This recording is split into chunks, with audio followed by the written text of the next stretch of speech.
Hay gente que piensa que un tribunal es un lugar donde aparece la verdad, pero para quien creció en el condado de Los Ángeles, especialmente siendo latino y pobre, sabe que ese espacio es más una máquina que justicia.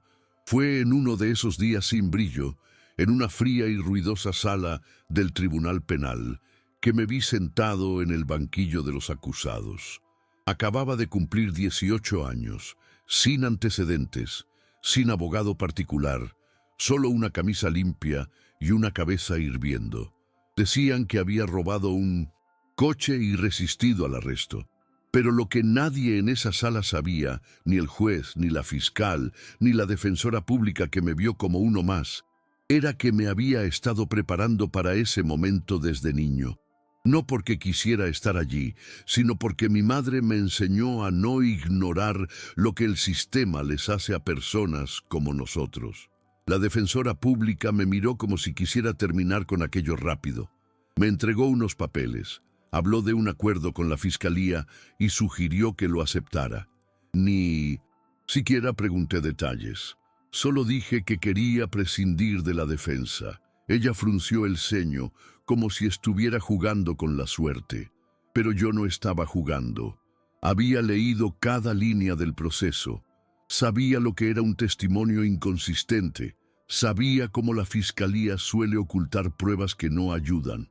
El juez, Valdés, uno de esos que ya entra con el veredicto listo en la cabeza, se rió. Literalmente se rió, como si aquello fuera una broma. Un chaval latino queriendo defenderse solo. Pero él no sabía que yo pasé la infancia oyendo a mi madre revisar peticiones en la cocina, discutiendo decisiones judiciales mientras hacía arroz, explicándome qué era la jurisprudencia como si fuera un cuento para dormir. En el momento en que el juez confirmó que podía representarme, hubo gente en la sala que se rió. Yo lo oí. Una señora del público murmuró algo como, «será rápido», y la fiscal solo levantó los ojos del portátil para esbozar esa sonrisita de lado. La fiscal era Natalia Fuentes, de esas que se creen justas porque siguen el manual. Pero la justicia no es seguir un manual, es mirar de verdad a la persona que está allí.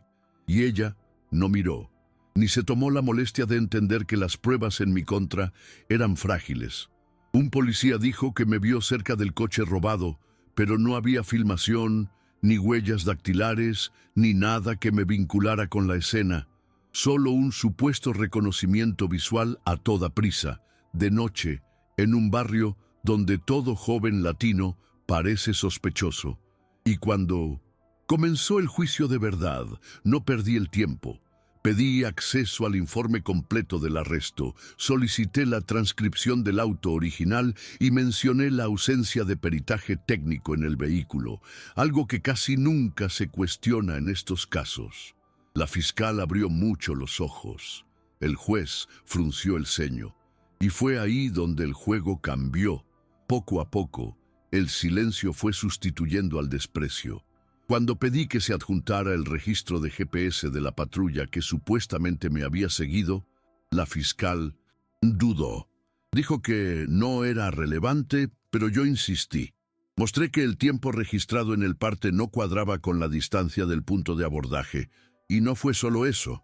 Señalé que el informe original del dueño del coche decía claramente: el sospechoso era blanco, tenía tatuajes en el brazo y llevaba gorra. Yo no tengo tatuajes, nunca he usado gorra. Y el policía que me abordó nunca mencionó eso. Le mostré aquello al juez como quien entrega una carta boca abajo en la mesa. Él tomó el papel, lo leyó 2 veces y se quedó en silencio. Aquello no era teatro, era supervivencia. Yo solo estaba vivo allí porque había aprendido a leer más rápido de lo que me juzgaban, porque crecí sabiendo que, para muchos, mi rostro ya era una sentencia. Pero ese día, en esa sala, no iba a aceptar que el sistema me pasara por encima como si no tuviera nombre. A medida que desafiaba cada detalle de la acusación, el ambiente en la sala comenzó a cambiar.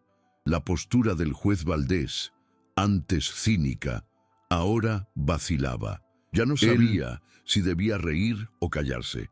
La fiscal Fuentes, tan confiada antes, ahora miraba los papeles con una expresión extraña en el rostro.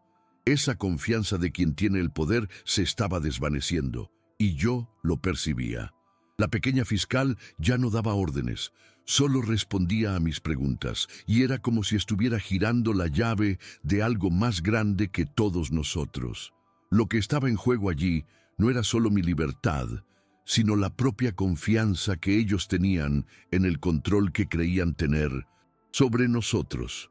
Y yo estaba listo para exponerlo.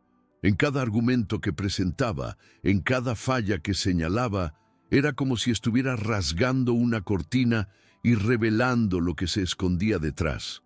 Un sistema injusto, impersonal, que usa la prisa y la indiferencia para aplastar la vida de quien está en el lado equivocado de la balanza. El juez no parecía entender bien lo que estaba pasando, pero ya no podía ignorar lo que tenía delante. Poco a poco, las miradas del público también comenzaron a cambiar. Ya no era un juicio común, ya no era una audiencia cualquiera, donde se hace como si la justicia se aplicara uniformemente. Yo estaba deconstruyendo una historia que ellos habían creado de manera tan mecánica. El policía dijo que me vio corriendo del lugar del crimen, pero ¿dónde estaban las evidencias? ¿Dónde estaban las pruebas de mi implicación? ¿Dónde estaba el otro lado de la historia? Saqué la verdad a la luz, no como una acusación, sino como una explicación que nadie quiso escuchar antes. No me estaba solo defendiendo, estaba desafiando la estructura. Cuando mostré que el verdadero dueño del coche había descrito al ladrón como blanco, el silencio en la sala fue ensordecedor. Y entonces la mirada del juez fue diferente. Ya no era de escarnio, era de vergüenza, como si por primera vez estuviera viendo que el poder que había usado durante toda su carrera ya no era suficiente para hacerme culpable de algo que no cometí. A medida que pasaba el tiempo, el caso parecía desintegrarse ante mis ojos. El juez Valdés, que antes estaba impaciente y superior, ahora parecía un poco perdido, como si estuviera tratando de recuperar algo que ya se le había escapado de las manos. Y esto, por mucho que pareciera una victoria, no era exactamente lo que esperaba. La verdad es que la justicia no se haría si yo simplemente ganara esa audiencia. Sabía que, en el fondo, el sistema siempre intentaría seguir adelante, ignorando los agujeros, las fallas y las mentiras que sostenían todo ese proceso. Pero lo que estaba viendo allí era algo que pocos logran alcanzar. Estaba haciendo que ese sistema me mirara de nuevo, ya no como un número, una estadística, un error a corregir, sino como alguien que tenía algo importante que decir, y eso, lo sabía, podía cambiarlo todo. Cuando el juez finalmente anunció la decisión, la sala quedó en un silencio absoluto. No me miró directamente, pero dijo, con una voz más baja de lo que esperaba, que el caso se desestimaba por falta de pruebas y por la inconsistencia de las acusaciones. No fue una victoria triunfante, no fue un «estás libre», ni una ovación, ni siquiera un gesto de justicia plena. Pero de alguna manera aquello parecía más poderoso que cualquier otra cosa que hubiera imaginado. El caso en mi contra se deshizo, pero lo que quedó fue una sensación de cambio, como si ese tribunal hubiera por un momento visto la realidad que prefería ignorar. Un sistema que castiga, juzga y condena sin cuestionar, sin reflexionar y sin escuchar. Y en ese instante fui escuchado, no solo por ellos, sino por mí mismo. Cuando salí de la sala, los medios estaban allí como siempre. Fui rodeado por cámaras y micrófonos, y mucha gente empezó a llamarme héroe. Pero yo no quería eso.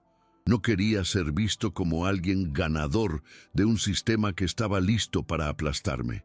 Quería que la gente viera lo que realmente había sucedido. Un joven latino, sin recursos, sin abogado, pero con el poder del conocimiento. Lo que hice en esa sala no fue algo extraordinario. Era simplemente algo que debería ser normal: conocimiento, justicia y principalmente el coraje de cuestionar lo que se nos impone.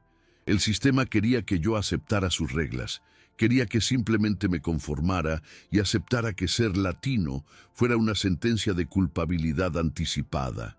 Y yo me negué, no porque quisiera ser famoso o porque creyera que era especial, sino porque alguien necesitaba empezar a romper las cadenas de todo aquello.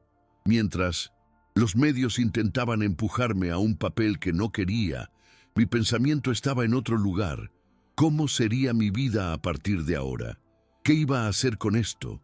No quería convertirme en un símbolo, no de esa manera. Quería convertirme en abogado. Quería usar ese momento para realmente cambiar el sistema, no solo para defenderme. Mi madre siempre me dijo que el mayor regalo que la vida podía darme era la oportunidad de marcar la diferencia. Y yo sabía que aquello no era el fin, sino el comienzo. No de una jornada de fama o éxito, sino de una jornada en la que pudiera representar a quienes, como yo, nunca tuvieron la oportunidad de ser escuchados.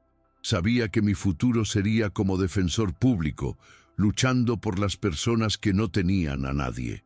El juez Valdés y la fiscal Fuentes, todos ellos volverían a sus vidas, pero ese tribunal nunca más sería el mismo. Yo, al menos, esperaba que no lo fuera. Lo que sucedió ese día no fue solo sobre lo que pude probar en la sala del tribunal. Fue sobre romper la idea de que ciertas personas no tienen el derecho de desafiar el sistema. El hecho de que yo estuviera allí solo, sin un equipo de abogados caros, sin una defensa estratégica montada, y aún así hubiera logrado salir victorioso, dijo más sobre el poder de una mente bien entrenada que cualquier victoria jurídica que pudiera alcanzar después. No soy un héroe, como dijeron. Soy simplemente alguien que, como cualquier otro, entendió que la única manera de cambiar el juego es aprender las reglas y usarlas contra quien cree que controla todo. Nunca pedí ser un ejemplo, solo hice lo necesario, y al final, quizás la verdadera victoria fue mostrar que alguien de nuestra comunidad sí puede desafiar la estructura y ganar. Lo que quedó en mi cabeza, sin embargo, fue la mirada del juez Valdés en el momento de la decisión. No me miró como si fuera un criminal, ni como alguien que estaba allí para ser un culpable más a ser arrastrado. Miró como quien percibe que el sistema que él defiende, la propia estructura que él cree infalible, estaba en colapso ante algo que él nunca imaginó posible. Él sabía que, en ese instante, no estaba solo juzgando un caso. Estaba viendo el fallo en el propio sistema. Estaba viendo un fallo que él jamás imaginaría ser real, un fallo que muchos, en posiciones de poder, prefieren ignorar. Esto me hizo sentir algo extraño, algo como una mezcla de satisfacción y malestar. Satisfecho por finalmente haber mostrado a todos lo que el sistema realmente es cuando estás del lado equivocado de él, pero incómodo por saber que al hacerlo, algo dentro de mí había cambiado para siempre. Al día siguiente, después de todo aquello, me sentí extraño, como si hubiera salido de una pesadilla y entrado en una realidad donde todo había cambiado. No se trataba de la libertad que había ganado, sino de las puertas que sabía que ahora estaban abiertas. Ya no era solo un muchacho sin oportunidades. Era alguien que había aprendido a levantarse, a hacerse oír, y lo más importante, alguien que ahora tenía una misión. Ese juicio, que parecía solo una pieza más del sistema, se transformó en mi primer paso para adentrarme de lleno en el derecho. Sabía que quería ser defensor público, quería defender a quienes, como yo, jamás tendrían la oportunidad de hacerse oír. No solo por mí, sino por todas las personas que aún eran invisibles para el sistema. Ya no me veía como el tipo que escapó de ser condenado, sino como el tipo que estaba empezando a entender cómo funciona el sistema y cómo podemos luchar contra él. Lo que hice en esa sala del tribunal fue solo el comienzo, no un fin. Cuando las cámaras se alejaron y finalmente me quedé solo, fue cuando percibí el peso de todo aquello.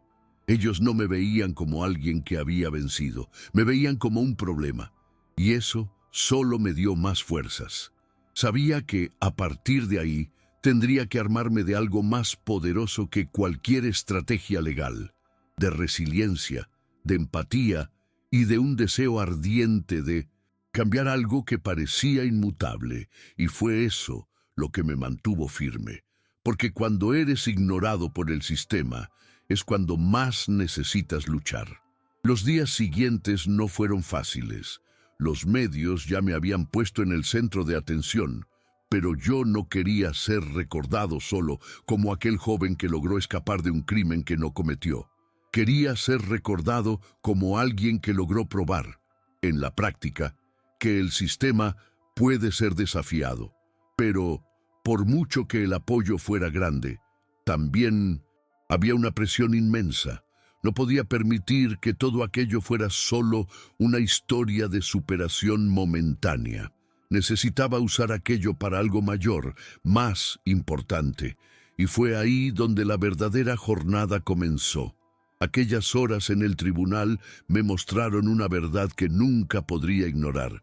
Nadie que está solo en el sistema, sin recursos o apoyo, tiene posibilidades de ganar.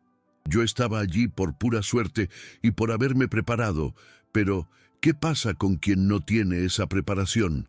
¿Quién no tiene voz? Sabía que mi futuro estaba trazado, pero no sería solo sobre mí. Iba a convertirme en defensor público, iba a estudiar derecho de forma implacable, no porque quisiera más victorias, sino porque sabía que existían otras personas que necesitaban que yo luchara por ellas. Cuando fui a mi primera pasantía en la Defensoría Pública, la gente me miraba con una mezcla de respeto y curiosidad. No era solo un pasante, era alguien que ya había desafiado el sistema y sobrevivido a él. Y eso marcó la diferencia, pero más importante que eso fue entender que lo que hice ese día no fue un golpe de suerte, no fue un acto aislado, fue una demostración de cómo la falta de voz puede ser quebrada, cómo la narrativa puede ser cambiada cuando te niegas a ser invisible, cuando te niegas a ser un número en una hoja de cálculo. Fue ese entendimiento lo que me impulsó a seguir adelante, con más fuerza, más enfoque y más determinación. Sabía que el verdadero trabajo apenas comenzaba, pero también sabía que el futuro que iba a construir sería totalmente diferente de lo que cualquiera podría prever. Y quizás, solo quizás, eso era lo que realmente significaba vencer. No ganar una batalla, sino comenzar la guerra por la justicia que nunca termina. La verdad es que ese día lo que logré fue más que mi libertad. Conquisté algo que pocos tienen, la oportunidad de cambiar el rumbo de mi propia historia. Cuando me vi sentado en la oficina de la Defensoría Pública, con pilas de documentos y una silla que parecía más pesada de lo que imaginaba, percibí que mi trabajo no sería solo sobre revisar papeles, sería sobre dar voz a quien no la tiene. Y fue ahí donde comencé a entender el peso de lo que es realmente luchar contra el sistema. No es solo sobre ganar casos, sino sobre garantizar que el sistema recuerde aquello que quiere olvidar. Que todos merecen una oportunidad de ser escuchados, sin importar de dónde vienen, qué hicieron o quiénes son. Mi madre siempre me dijo que el conocimiento es poder, pero en ese momento comencé a entender que ese poder no vale nada si no se usa para cambiar la vida de alguien. En mi primer caso como pasante, recuerdo que un cliente me dijo con una sonrisa cansada: «No esperaba que usted me escuchara». Esto me marcó profundamente. Él no creía que un abogado o cualquier persona en una posición de poder fuera realmente a escuchar lo que él tenía que decir. Y la verdad es que ese sentimiento de desesperanza era común, principalmente entre las personas más marginadas. No se trataba de ganar o perder, sino de devolver a esas personas algo que el sistema les había quitado: la dignidad de ser tratadas como seres humanos. Yo sabía que ese sería mi camino. La lucha no sería fácil, pero ese juicio, la sala del tribunal y todo lo que viví me mostraron que, con coraje, conocimiento y determinación, es posible romper barreras que parecen impenetrables. Y fue esa la lección más importante que aprendí. No importa dónde empieces, lo que importa es dónde decides llegar. Hoy, mirando hacia atrás, veo ese juicio no como un evento aislado, sino como el comienzo de una trayectoria que nunca imaginaría. Cuando vives la realidad de la injusticia, cuando sientes en carne propia la indiferencia y el peso del sistema, la lucha por la verdad ya no es una opción, es una necesidad. Y yo sé que, mientras haya personas como yo, que no tienen recursos, que no tienen voz, esa lucha debe continuar. Lo que hice en ese tribunal no fue un milagro. Fue solo la primera vez que alguien se negó a ser ignorado. Y es eso lo que todos nosotros necesitamos hacer: negarnos a ser invisibles. Porque la única manera de cambiar algo que está roto es enfrentarlo de frente. No es esperar que las cosas mejoren solas, sino hacer que las personas vean lo que está mal, lo que se está dejando atrás. Y al hacer eso, poco a poco, el cambio sucede.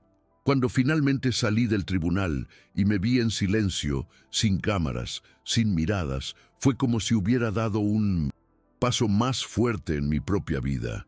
No gané el mundo ese día, pero comencé a entender que la verdadera victoria no viene del reconocimiento externo.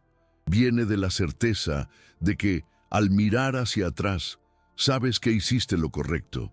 Y a partir de ahí, supe que mi historia no sería solo la de un joven que desafió el sistema. Sería la historia de alguien que, como tantos otros, decidió romper las cadenas y usar lo que aprendió para marcar la diferencia. Y esa, al final, sería mi verdadera victoria. La decisión de usar mi historia para ayudar a contar las historias de otros que aún no han sido escuchados.